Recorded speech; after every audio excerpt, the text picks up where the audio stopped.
할렐루야. 우리 찬양대가 고백한 대로 우리의 삶의 모든 복잡한 마음의 창문들을 다 닫아 걸고 우리의 시선과 우리의 영혼의 안테나가 주님께만 고정되기를 바랍니다. 오늘 말씀은 특별히 육신의 귀로만 듣지 말고 마음으로, 영으로 오늘 말씀을 들었으면 좋겠습니다. 다시 육신의 귀로만 듣지 말고 뭐예요?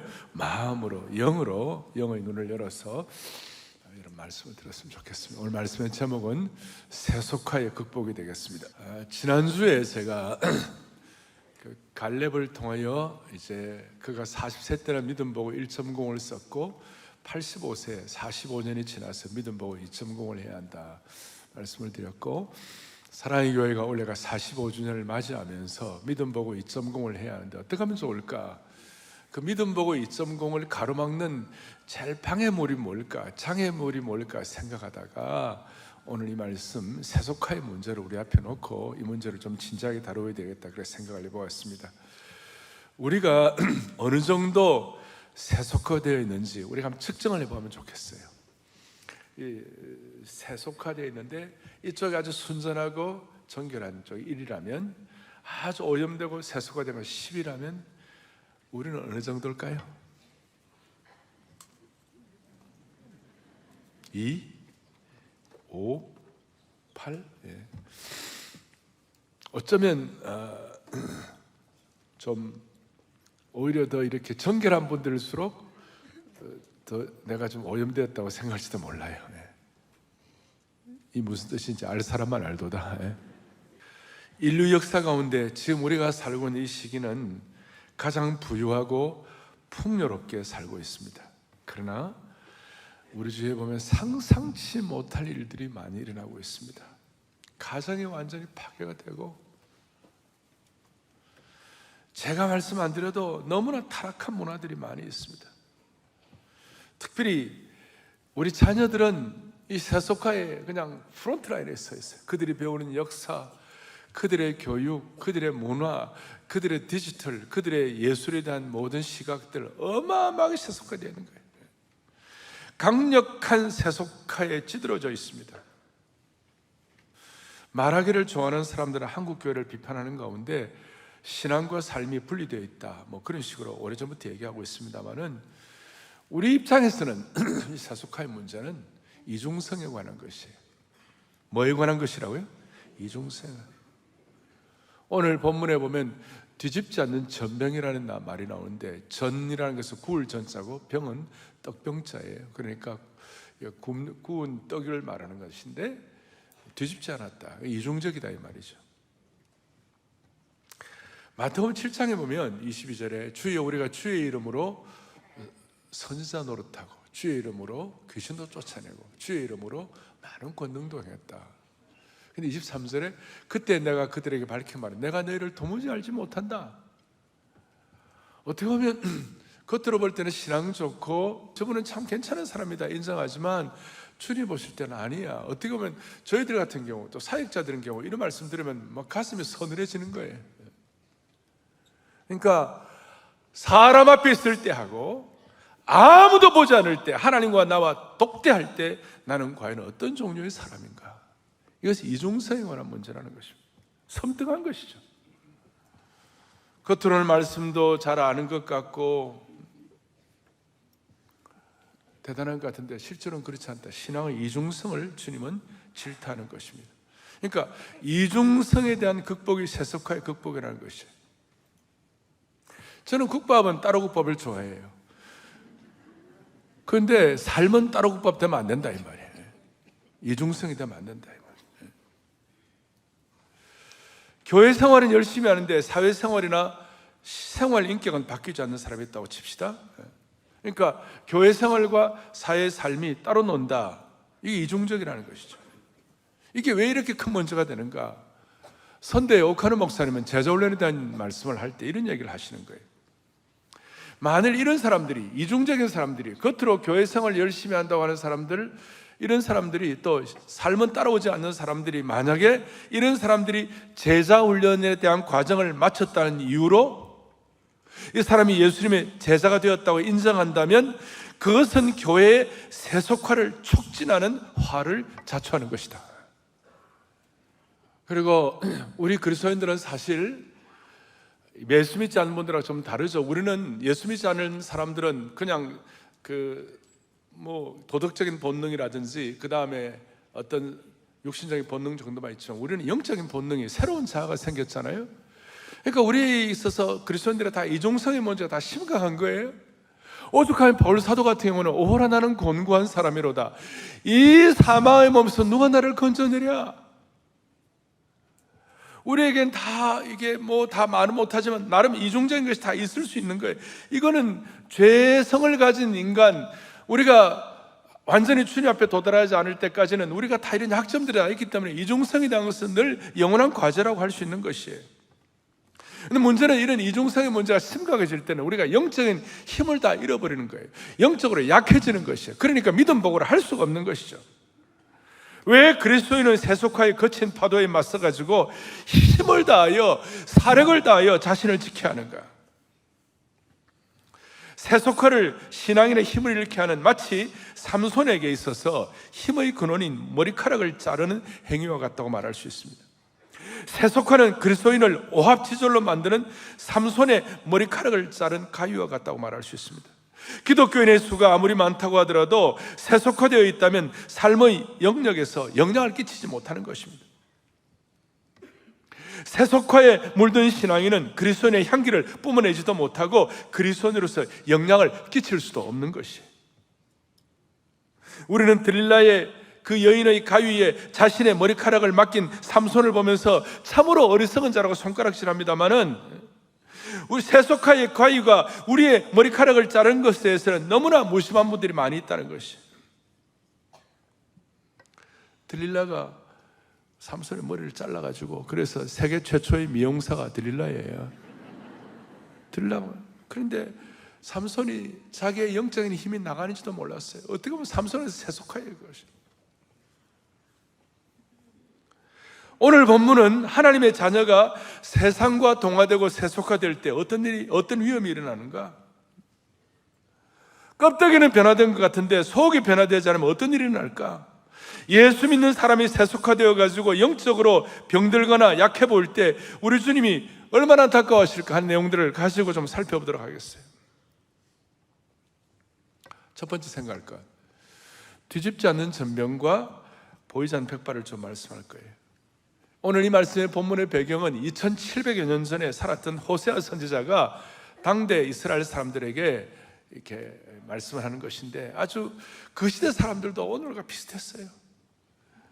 그러니까 오늘 이 말씀은 영적인 능력이 탈진되고 세속화되고 이중적인 이스라엘 백성들을 향한 하나님의 안타까운 심정을 아주 뜨겁게 표현한 본문이라고 말할 수 있어요. 8절에 보니까 이렇게 나와 있어요. 에브라임이 여러 민족 가운데 혼합되었다. 그러니까 에브라임의 혼합주의를 질타하는 것이에요. 잘 아시는 대로 북쪽 이스라엘 나라는 이제 10지파로 되어 있었는데 오늘 여기 보니까 이스라엘을 에브라임과 거의 에브라임이란 말이나 이스라엘이라는 말이나 같이 취급하고 있어요. 그리고 이때 호세아 시대의 북쪽 이스라엘 이 시대 여로보암 2세 시대인데 이때는 북쪽 이스라엘이 세상적으로 볼 때는 가장 강력하고 경제적으로 번성하고 강력한 나라였어요. 사실 이 에브라임의 어머니가 아스낫이라고 이집트의 제사장의 딸이었어요.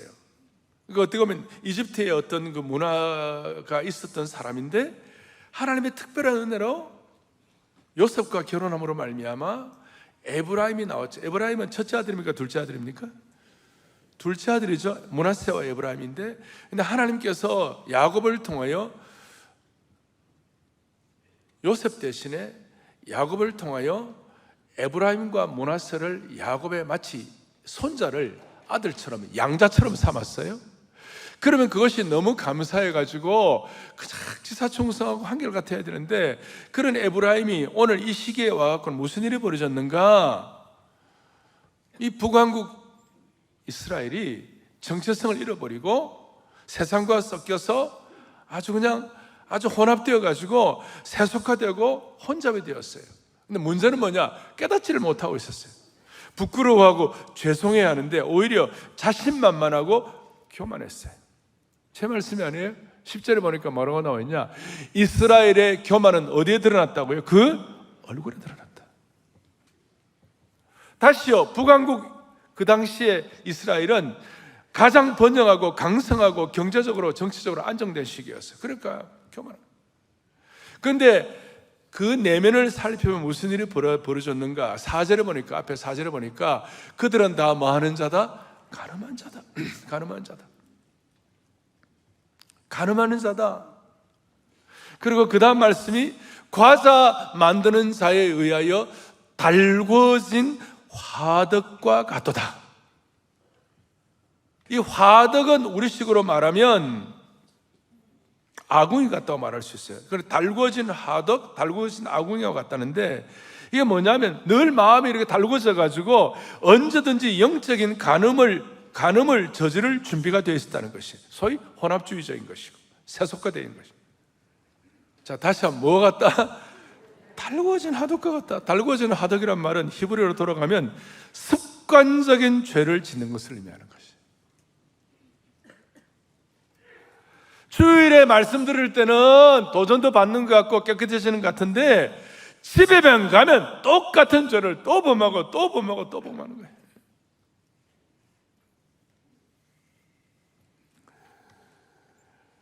이런 악한 사람들에 대해서 6절에 그들이 가까이 올 때 그들의 마음은 강교하여 화덕과 같다. 다시 한번 화덕과 같다. 겉으로는 안 그런 척하지만 속마음은 화덕처럼 아주 그냥 이글이글하고 있잖아요. 뜨거워져 있는 거예요. 실제로 이들은 정치적인 이중성 때문에 북왕국 말기에 4번이나 반역을 해가지고 왕조가 4번이나 바뀌는 아주 궁중한의 음모와 반역과 배신이 횡행하고 빈번했어요. 이런 문제가 있는데 불구하고 심각한 문제는 7절에 뭐냐면 그들 중에 내게 부르짖는 자가 뭐예요? 하나도 없다. 이 세속화의 문제를 심각하게 생각해가지고 주님이 세속화의 문제를 해결해 달라고 고민하면서 주님께 부르짖는 자가 어떻다? 하나도 없다. 하나도 없다. 하나님은 지금 응답하고 싶어 하시고 하나님은 지금 세속화의 문제를 해결해 주고 싶어 하시고 하나님은 지금 사람을 바로 해드리고 싶어 하시는데 하나님은 그런 사람을 찾고 있는데 구하는 자가 하나도 없다. 영적으로 무디어져 가지고 신경세포가 죽어버렸어요. 개인적으로 하나님께서는 에브라임처럼 에브라임 지파 이스라엘에게 많은 은혜를 주셨는데 영적인 세속에 빠져가지고 허우적거리면서 영적인 가난병이 생활하면서 세상과 차이도 없고 영적으로 동화되어 가지고 물에 물 탄 듯 미지근한 신앙생활하는 분들이 한둘이 아니라는 거예요. 오늘 이것은 우리하고 비슷한 거예요. 우리는 이런 속성이 다 있다는 걸 가지고 고민. 그러니까 어떻게 보면 그 시대의 사람들이나 오늘 이 시대에 돌아보면 우리 속에 있는 어떤 이중성을 보면 막 그때나 지금이나 도찐개찐이에요. 지난 70년 한국을 이와 같이 그 어려운 가운데서 8.15 해방 6.25를 지나 70년 동안 하나님께서 우리 민족에게 하늘의 복을 열어가지고 꾸어줄지언정 꾸는 나라 되지 않게 하시고 그런데도 불구하고 우리는 지금 세속화에 덫에 걸려버렸어요. 그래서 8절에 에브라임 북왕국이 여러 민족 가운데 혼합되니 그는 곧 뒤집지 않는 전병이로다. 우리 개인도 이런 성향이 있고 우리 민족도 이런 뒤집지 않는 전병 같은 상황이 되었다는 것이. 뒤집지 않는 전병이라는 것을 조금 더 구체적으로 말씀드리면 달궈진 화덕 위에다가 떡을 굽는데 어느 시점에 딱 되어가지고 딱 제대로 이렇게 뒤집지 않으면 무슨 일이 벌어지는가? 한쪽은 새까맣게 타고 한쪽은 서리르고 있는 거예요.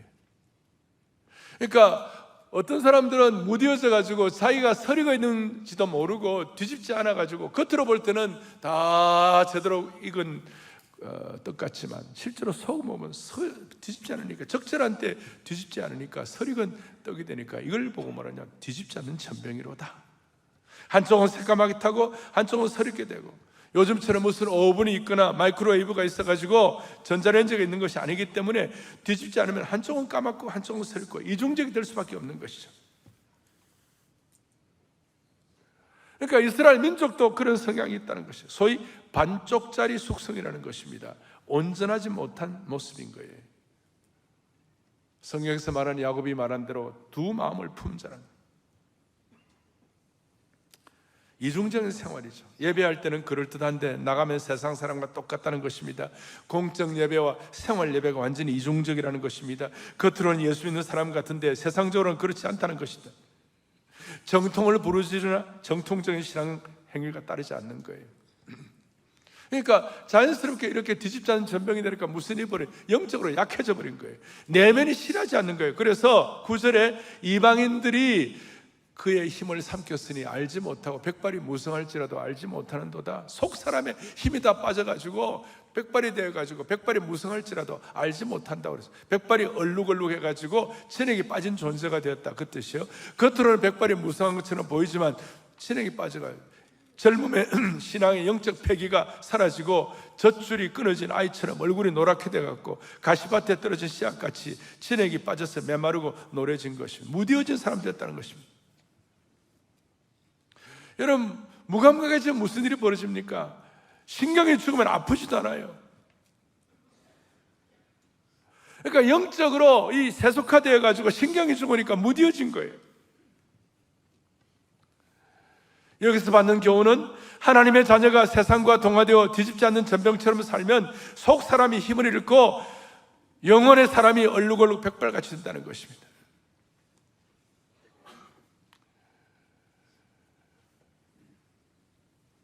이번 주에 우리 권사님들, 우리 여성도님들께서 이제 전 부칠 때에 전을 딱 뒤집으면서, 주여 뒤집지 않는 전병 되지 말게 없어서, 이번 주에 다시요, 뒤집지 않는 전병은, 한쪽만 입은 전병은 절반의 그리스도인이라고 할 수 있어요. 너무나 절반의 그리스도인들이 많아요. 헌신을 드리는 것 같은데 아나니아와 삽비라처럼 절반의 헌신을 드리고 경건의 모양은 있으나 경건의 능력이 없는 절반의 신앙의 이걸 가진 사람들이 많아요. 온전한 그리스도인데 절반의 그리스도인. 하나님은, 우리 주님은 우리를 절반의 그리스도인으로 부르지 않는 줄을 믿습니다. 주님의 구원 역사는 절반의 구원 역사가 아니에요. 주님이 우리를 구원하신 피의 역사는 온전한 역사인 줄로 확신합니다. 하나님께서 우리에게 하신 것 보세요. 온전한 구원이에요. 그래서 우리가 하나님께 올려드리라는 것도 절반의 헌신이 아니라 온전한 헌신, 온전한 예배, 온전한 드림인 것이에요. 그래서 이 절반의 헌신, 이중적인 신앙에 대해서 오늘 딱 어떤 게 대표적인 것인가 하면 이렇게 나와 있어요. 요한일서 1장에 보니까 하나님과 사귐이 있다고도 사실은 뭐예요? 어둠에 행하는 자. 그리고 빛 가운데 있다면서도 사실은 뭐 형제를 미워하는 자. 겉은 깨끗하나 속에는 탐욕과 탐욕이 가득한 자. 결정적으로 하나님을 사랑하는 자라고 하고 그 형제를 미워하는 자. 아주 이중적이에요. 이게 추상적인 것이 아니에요. 삶의 현장에서 겉으로는 교회 생활 열심히 하고 아주 단정하고 그리고 참 신앙생활 잘하는 것 같은데, 우리 남자 성도들 가운데 집에서는 가족들에 대해서 함부로 말을 하고 상처를 주고 자신의 분노를 제어하지 못해가지고 폭발하고 가정을 사름파로 만들고, 그리고 항상 자신이 옳다고 그런다면 이거는 뒤집지 않는 전병이에요. 어떤 권사님은 교회에서는 인자하고 친절한데 집에 가면 자녀들이나 며느리한테 쌍심지를 켠다. 뒤집지 않는 전병이에요. 요새는 또 며느리들도요, 어머님 이러시면 안 되잖아요. 며느리 시집살이 시키는 며느리들도 있어요. 제가 이런 말씀드리지만 우리가 100% 자유로운 사람이 어디 있겠어요? 다 완벽한 사람 어디 있겠냐고. 다 부족한. 그래서 우리는 오늘 이 말씀이 우리에게 도전이 되는 것이고, 이런 말씀을 통과해야 우리가 부흥으로 나갈 수 있는 줄로 믿는 것이에요. 그리고 이런 말씀이 내게 와닿고, 아, 내가 참 부족한 것이 있구나라고 느끼는 사람은 영적 신경이 살아있는 것이고, 뭐 들어도 그냥 무덤덤하면 이것은 뭐냐면 설익은 사람이에요. 오늘 사랑의 교회, 오늘 이 말씀을 듣는 우리 모두 다시 한번 한국교회가 2023년이 회복을 넘어 부흥으로 가는 원년이 되게 해달라고 우리의 마음에 소원이 있고 기도의 제목이 있다면, 오늘 우리 가운데 설익은 뒤집지 않는 전병 같은 분들이 없기를 바라는 것이에요. 그럼 어떻게 하면 좋아요? 어떻게 하면 좋아요? 오늘 본문의 11장 8절 9절에 오늘 여러분들이 주보에다가 제 앞에 요절처럼 나와 있어요. 뭐라고 나와 있습니까? 호세아 11장 8절에 어떻게 하면 좋으냐고요?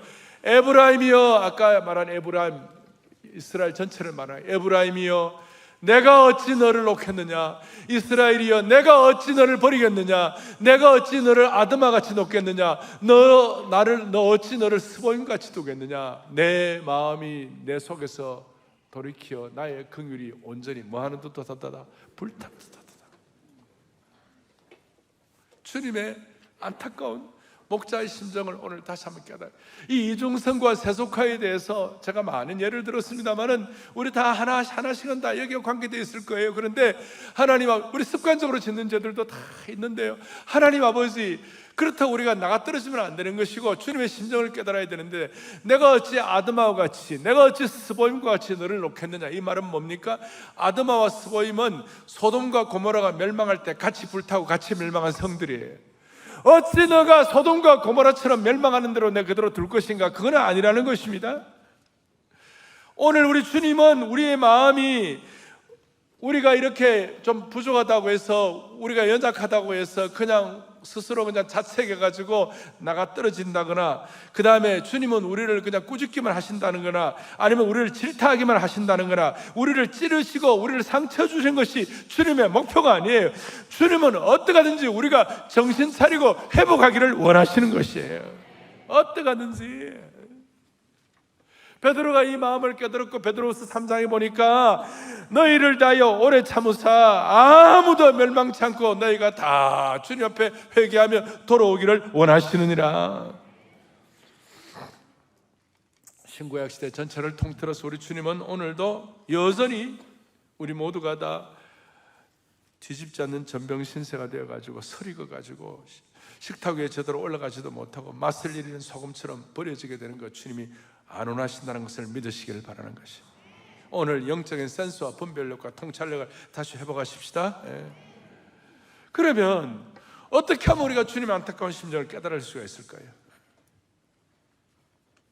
멀리 갈 거 없이 우리가 늘 다시 한번 정리를 해야 되는데, 어떻게 하면 주님의 목자의 심정을 깨닫느냐고요?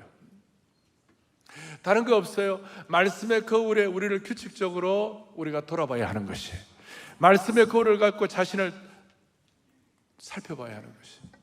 여러분, 거울을 안 보면, 밥 먹고 난 다음에 거울을 안 보면 이빨에 그냥 연구처럼 이빨에 낀 것도 모르고, 거울이 없으면 우리가 얼마나 부끄럽습니까? 말씀의 거울을 살펴야 되는 거예요.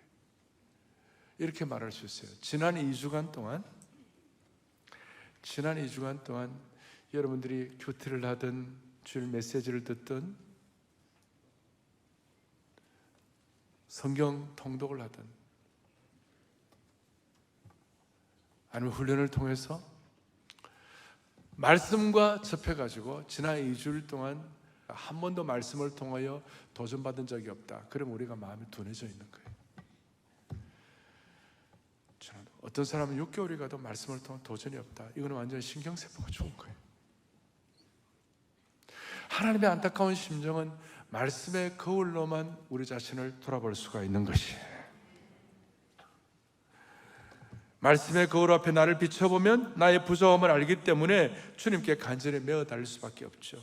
주님의 목자의 심정을 깨달은 자는 말씀의 거울에 자신을 비추는 사람과 똑같아요. 도대체 말씀의 거울에 자신을 비춘다는 것은 그러면 구체적으로 어떤 뜻인가? 이런 뜻이에요. 어떤 사람이 당뇨와 혈압 때문에 병원에 갔더니 의사가 지금 체중 조절 안 하면 큰일 난다고. 그렇게 해서 이거 체중 조절을 해야 되겠구나 이렇게 생각하고 체중 조절 교실에 갔습니다. 건강을 위하여 체중 조절을 하는 김에 자기의 어떤 몸도 좀 개선하고 싶어가지고 남자든 여자든, 제가 이제 그녀로 합시다. 그녀로 다이어트 교실에 등록을 했는데 PT 트레이너가 제일 먼저 한 것이 뭐냐면 당신이 거울에다가 당신이 되고 싶은 몸 모습을, 쉐이프를 한번 그려보라 그랬어요. 그렇게 했어요. 그런데 자기가 거울에다가 자기가 되고 싶은 모습을 그려놓았는데 자기의 몸을 같이 대입해 보니까 넘쳐났어요. 벌써 초가 됐어요. 그래서 계속 그분은 운동을 하고 음식을 조절하고 거울 앞에 섰고 그때마다 몸이 줄긴 했지만 거울에 그려놓은 윤곽에 아주 다다르지를 못했어요. 그래서 더 조심하고, 그래서 더욱더 열심히 운동을 하고 엄격하게 음식을 조절하고, 그러던 어느 날 그 거울에다가 그려놓은 자기의 몸매의 모습과 딱 들어맞았어요. 이때는 할렐루야까지는 안 하더라도 아멘은 할 수 있어요. 자, 제가 말하는 요지가 이거예요. 말씀의 거울 앞에 자신을 비춘다는 것은 하나님께서 원하시는 나의 모습이 있어요. 저도 저의 모습, 하나님 원하시는 저의 모습이 있어요. 이중적이지 않는, 세속화되지 않는 저의 모습이 있어요. 그 하나님 원하시는 저의 모습에 말씀과 기도의 컨트롤, 말씀과 기도의 훈련과 다이어트를 통하여 맞추는 것이에요. 그래서 주의 말씀에 거울에 비추어진 나의 모습은 어떤 모습일까? 세상적인 욕심으로, 아니면 죄가 주는 쾌락으로, 혹은 미움의 마음으로, 또 습관적인 죄로 하나님께서 원하시는 영적인 몸매와는 거리가 먼 것은 아닐까? 여러분, 다이어트가 쉽지가 않아요. 세속화의 문제를 해결하는 것도 그만큼 쉽지가 않다는 것입니다. 다른 길이 없습니다. 말씀의 거울 앞에 자신을 비춰보는 거예요. 규칙적으로 말씀의 거울 앞에 자신을 비춰보는 것이에요. 여러분, 우리가 영혼의 사람이 약해지면 우리는 약해질 수밖에 없어요. 우리는 결국 영혼의 속사람과 영혼의 사람이 약해져서 약해지는 것입니다. 남편 잘못 만나가지고, 아내 잘못 만나가지고, 무슨 물질의 문제가 있어가지고 누구누구 때문에, 이런 것은 둘째예요. 그것보다 더 심각한 문제는 우리의 영혼의 사람이 약해져서 약해진 거예요. 육체가 아무리 건강해도 영혼이 망가지면 우리가 망가지는 거예요. 우리 영이 썩어버리면 인생이 고목처럼 쓰러지게 되어 있는 거라니까요. 우리 영혼이 건강하려면 이중성, 세속화, 뒤집지 않는 전병신세를 뛰어넘어야 할 줄로 확신합니다. 그러니까 말씀의 거울 앞에 돌아오고 주님의 심정 앞에 돌아와야 되는 것이. 근데 현실은 말씀의 거울 앞에 우리를 규칙적으로 비춰보는 게 너무 어려워요. 이유가 뭐냐? 스마트폰 때문에. 퇴직하고 나신 분들은 대부분 스마트폰 보시면서 본인에게 맞는 알고리즘만 보면서 거기서 시간을 보내고 있어요. 좀 재정적인 여유가 있는 분들은 운동하러 다니시고. 여러분, 이게 보통 문제가 아니에요. 젊은들도, 젊은 남들은, 대한민국은 모두가 다 전철을 타면 기도를 하고 있습니다. 다들. 그러니까 말씀의 거울 앞에 규칙적으로 자기 자신을 비춰보는 것이 거의 불가능하게 되어 있어요. 그러나 우리는 어떻게 보면 이중성과 세속화의 문제를 극복하기가 너무 어려운 현실 앞에 우리가 당면하고 있는 것이. 미국 사람들은 평균 하루에 5시간 반 정도 스마트폰에 보는 거예요. 한국 사람들은 그보다 덜 할까요? 더 할까요? 잘 아시죠? 한국 사람들은 그보다 더, 평균 7, 8시간이라고 그래요. 미국 사람들은 하루에 스마트폰을 껐다 켰다 89번. 한국 사람들은 하루에 평균 스마트폰 껐다 켰다 100번. 그러니까 말씀 앞에 자기를 돌아볼 수 있는 시간이 없고, 성경을 읽을 시간이 없고, 말씀 앞에 자신을 비춰볼 그런 삶의 현장이 실제적으로는 안 되는 것이. 그러니 이걸 미리 예견하시고 바울은 믿음의 아들 디모데에게 디모데전서 4장 13절에 뭐라고 말씀하는가? 너는 내가 이를 때까지 읽는 것과 권하는 것과 가르치는 것에 창념하라. 읽는 것은 reading이고, 권하는 것은 preaching이에요. 그리고 가르치는 것은 teaching이에요. 말씀을 reading하고, 말씀을 preaching하고, 말씀을 teaching하는 것인데, 디모데 입장에서 이렇지만 디모데의 이 말씀을 듣는, 디모데를 통하여 사역의 대상인 그 회중들의 입장에서는 말씀을 듣는 것이에요. 리스닝하는 것이고, 설교를 듣는 것이에요. 그리고 가르침을 받는 것이에요. 우리 교회로 말하면 이 가르침을 받고 또 함께 말씀을 통하여 영적으로 양육되어 가지고 또 다른 사람들을 가르치는 디사이플 메이킹을 하는 것, 소위 영적 재생산에 참여하는 것이죠. 우리의 삶의 현장에서 말씀의 거울 앞에 자신의 영적 몸매를 자기가 원하는 수준으로 갈 수 있도록, 그게 쉬운 일이 아닌데 그렇게 될 수 있도록 사랑의 교회는 제자훈련이 있어요. 사랑의 교회는 오늘도 제 성경 안에 뒀대 매일 성경 읽기가 있어요. 사랑의 교회는 날마다 솟는 샘물, 이 큐티 교재가 있어요. The Living Water, 심지어 큐틴, 티네이저도 있고, 한국 사람들, 일본 사람들, 중국 사람들 다 할 수 있도록. 우리 한국말은 말할 것도 없고 말씀의 거울 앞에 자기를 비춰볼 수 있도록. 그리고 깊이 있게 더 살펴보려면 사랑 글로벌 아카데미 같은 그런 프로그램들이 우리 앞에 나와 있어요. 우리를 비춰볼 수 있도록. 이러한 우리가 이 한 해 동안 말씀 앞에 자신을 돌아보면서 적어도 2주일에 한 번은 말씀을 통한 깊은 도전을 가지고 우리 속에 있는 세속화에 이른 어떤 속성 가운데 이쪽으로 넘어가지 아니하고 더 주님을 닮아갈 수 있도록, 반절의 그리스도인이 아니라, 반절만의 그리스도인이 아니라 온전한 예수님의 제자가 될 수 있도록 하나님께서 저와 여러분들을 불쌍히 여겨 주시기를 바랍니다. 이걸 호세아가 미리 깨닫고, 호세아 6장에서는 오늘 이 말씀을 하는데 미리 깨닫고 6장 1절에 이렇게 말씀하고 있어요. 오라 우리가 여호와께로 돌아가자. 다시 한번 말씀 앞에 돌아가자. 말씀으로 한 사람 한 명만 돌아가는 것이 아니라 우리 공동체와 우리 민족도 주님 앞에 돌아가자. 그럴 때 하나님이 우리를 낫게 하시고 우리를 새롭게 하실 것을 신뢰하는 것이에요. 그게 바로 믿음 보고라고 말할 수 있는 것입니다. 6장 1절 2절에 여호와께서 우리를 찢으셨으나 낫게 하실 것이요, 우리를 치셨으나 싸매어 주실 것입니다. 여호와께서 이틀 후에 우리를 살리시며 셋째 날에 우리를 일으키시니 우리가 그의 앞에서 살리라. 하나님이 우리를 낫게 하시고 우리를 싸매어 주시고 살리시고 일으키실 것을 믿고 말씀으로 달려가는 것이야말로 믿음으로 2.0 보고를 하는 것입니다. 그래서 3절에 드디어 우리가 여호와를 알자, 여호와를 힘써 알자, 힘써 알자. 뒤집지 않는 전병신세를 그만두고 머리가 얼룩얼룩 해가지고 그래 그 영적인 속 사람의 능력이 약해진 거 그만두고, 그 결과가 그렇게 되잖아요. 11절에 뭐라고 하냐, 너 어리석은 비둘기 같다 그랬어요. 7장 11절에 어리석은 비둘기가 돼가지고 애굽으로 가야 되나 아니면 아수르로 가야 되나 막 헷갈리는 거예요. 어리석어가지고 이리저리 혼동스러워서 방향도 못 잡는 그런 뒤집지 않는 전병, 결과로 백발이 얼룩을 내죠. 그리고 어리석은 비둘기 같이 되지 말고 어떻게 되는 거예요? 여호와를 알고 어떻게 힘써 알자. 사랑의 교회나 한국 교회가 베풀어 주시는 여러분들의 이 말씀의 거울 앞에 자신을 비춰볼 수 있도록, 무엇보다도 사랑의 교회는 다락방이 있어요.